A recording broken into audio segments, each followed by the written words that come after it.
Bonjour.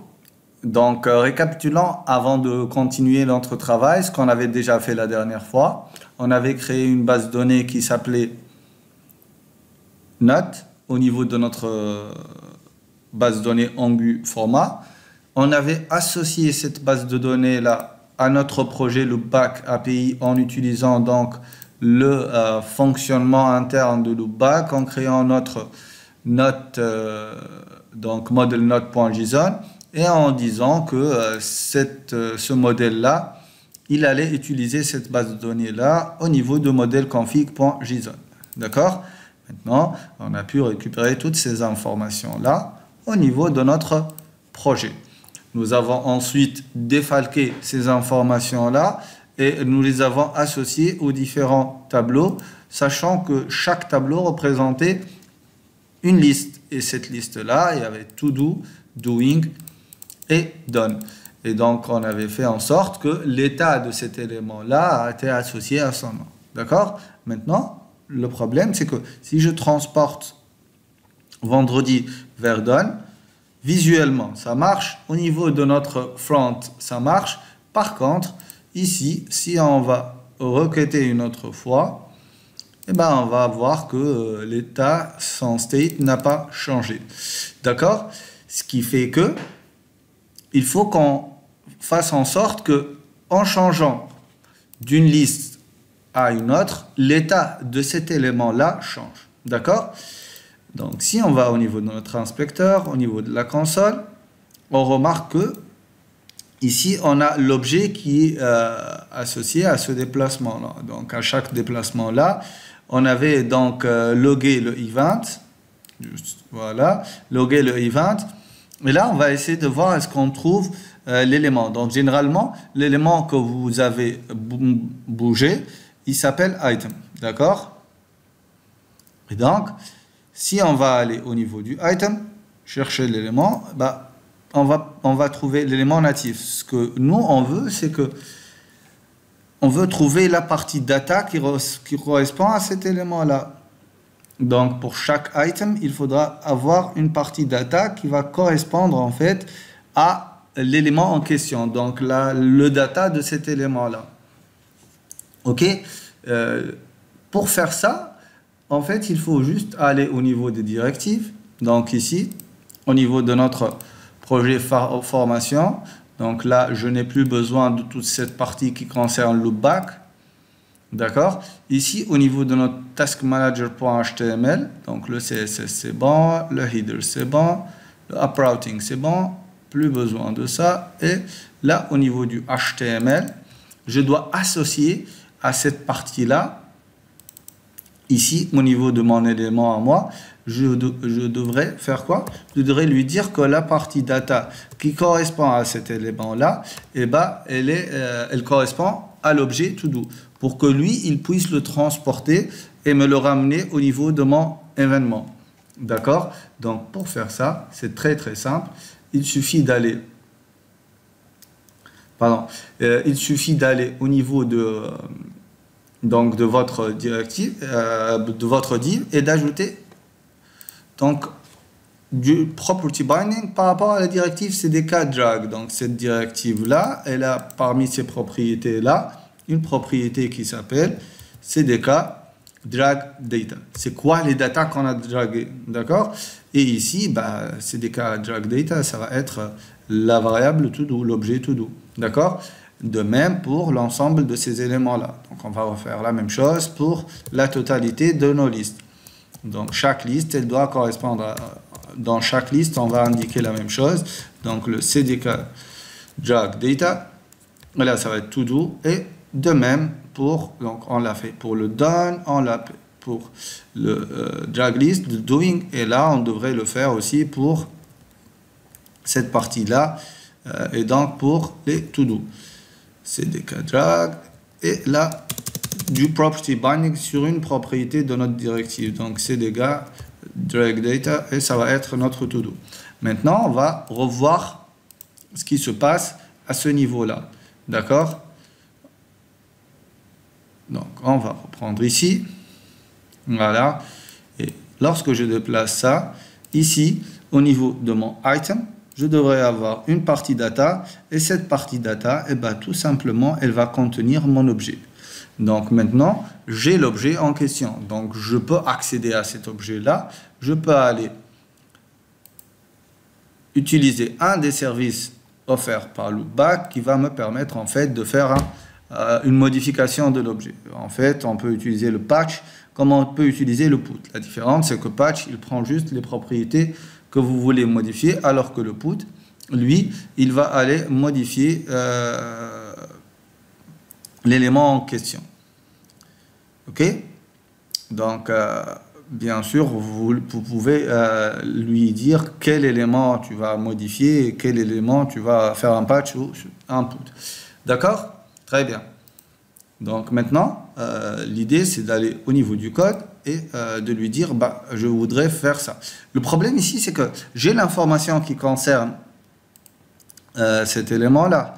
Je sais à quoi il est connecté, je sais c'est quoi l'élément qui le contient. La seule chose que je ne sais pas, c'est quel est l'identifiant, quel est l'état associé à... Par exemple, si je déplace lundi vers todo, comment savoir que je dois modifier l'état de mon objet vers todo? D'accord?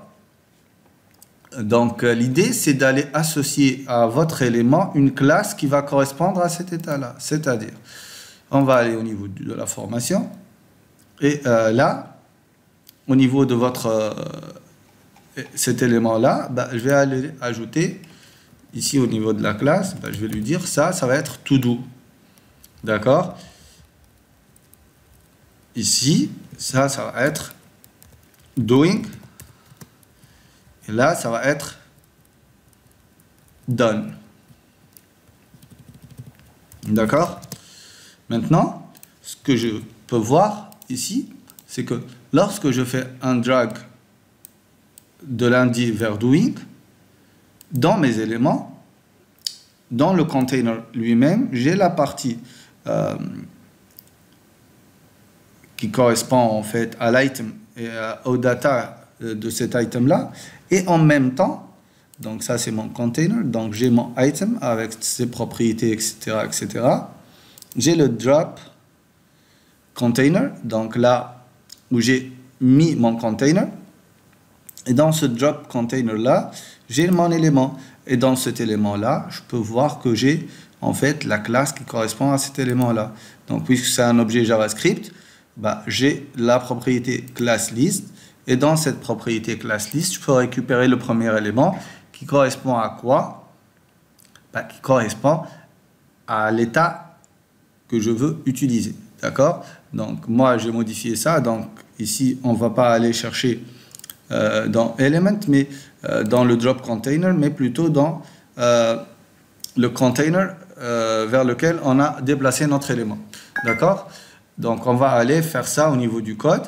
On va aller au niveau de la formation. Ça, on va le faire quand? En fait, lorsqu'on déplace, on a déjà une méthode qui s'appelle drop. Et cette méthode-là, elle récupère l'objet element, l'event, d'accord? Et donc, si on reste dans le même container, pas besoin de le modifier. Par contre, si je suis dans le second container, qu'est-ce que je vais faire? Eh ben, je vais tout simplement aller récupérer les infos qui sont nécessaires pour faire ce traitement-là. D'accord? Donc, je vais commencer par lui dire que je voudrais avoir un to-do. Ce to-do-là, c'est la partie event.item.data, comme on l'a vu donc dans notre exemple. Voilà. Maintenant, qu'est-ce que je devrais faire? Ici, il voudra que ça soit aligné par rapport, il a raison. D'accord? Maintenant, je vais aller récupérer quoi? Je vais aller récupérer le state actuel. Donc, je vais lui dire que todo.state, la nouvelle valeur de cet état-là de mon todo, ça va être égal à event.container, donc le conteneur actuel, .element, va me récupérer l'élément correspond donc à l'objet HTML. Je voudrais avoir le native element, donc j'ai mon objet du DOM, et là je vais aller lui dire bah, class list, et dans cette class list là je vais récupérer le premier. Donc, puisque moi, j'ai fait en sorte de mettre l'information à ce niveau-là. OK? Et maintenant, qu'est-ce qu'on doit faire? Eh ben, on va aller chercher au niveau de notre service la fonctionnalité qui va faire la mise à jour. Donc, si je reviens ici et que j'aille au niveau de notre note service.ts, là, je pourrais aller lui dire, tu vas aller faire une fonction qui va faire une mise à jour du to-do en question. Donc, je vais laisser les filtres ici et je vais lui dire, je vais écrire update. Ici, on a note, donc on va garder la même notification. Je suis désolé, mais j'ai un peu mal noté les différentes variables et les fonctions. Désolé. OK? Donc ici, on va lui dire, tu vas nous retourner quoi? This, notre observable, qui va correspondre à quoi? À this.http.put. D'accord? Et là, on va faire une mise à jour du to-do que tu viens nous envoyer. Et donc ici, on va lui dire, ici, tu vas avoir un to-do qui va être égal à to-do. Voilà. OK? Et donc, bien sûr, ici, le put, il lui faut le lien. Donc, this.link de to-do. Très bien. D'accord? Maintenant, qu'est-ce qu'on va faire? On va aller au niveau de notre TS, donc du Task Manager, et on va lui dire this.nodeService.update node, et là, je vais te passer mon to-do, le nouveau to-do que je viens de créer. D'accord? Et là, je vais m'inscrire. Et je vais voir ce qui se passe. Donc, je vais aller récupérer la réponse.